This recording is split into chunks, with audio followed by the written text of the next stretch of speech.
माझ्या चुलत बहिणीचे मुलं होते, करंजीमधून मांडव्याला चालले होते आणि ॲम्ब्युलन्सचा ड्रायव्हर येताना पॅसेंजर गोळा करत आला. त्यांनी करंजीमध्ये एक म्हातारीला सोडलं आणि सध्या तो पेलेला आहे दारू भरपूर.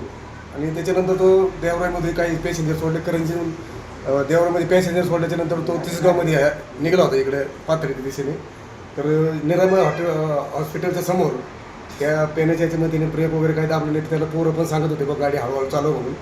त्याने ऐकलं नाही आणि डेवडलं धडकलं. या दोघांना मार लागला भरपूर. माझी विनंती आहे, जो ड्रायव्हर आहे त्याच्या मालकाला इथं बोलावून घेऊन या मुलांना जो मार लागलेला आहे त्याचा खर्च पूर्ण देऊन त्याची चौकशी व्हावी. मी या परिसरामध्येच राहतो.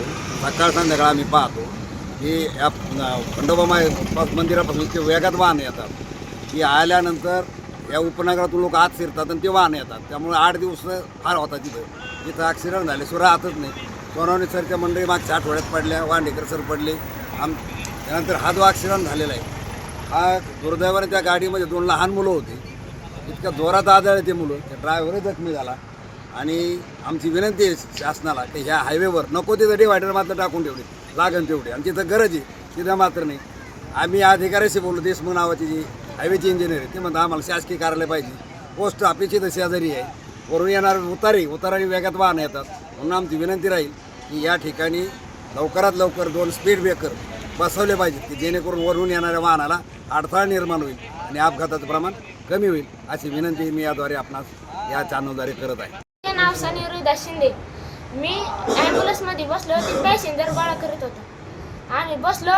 यांनी देवराईमध्ये पॅसेंजर सोडले 2 आणि यो म्हणला आधी 10,000 रुपये घेईन. नंतरून तिथंच भांडणं करायला लागला आणि भांडणं केल्यानंतरून आम्हाला इथं आला आणि त्याला म्हणलं दमानी गाडी चालव. फास्ट घेतली. इथं मग पुढे गाड्या होत्या. यांनी दमानी ब्रेक दाबलं ना डायरेक्ट ठोकलं. तुम्ही कुठून बसले होते? करंजीतून. कुठं चालले होते? मांडव्याला. तिसगाव पर्यंत. हो.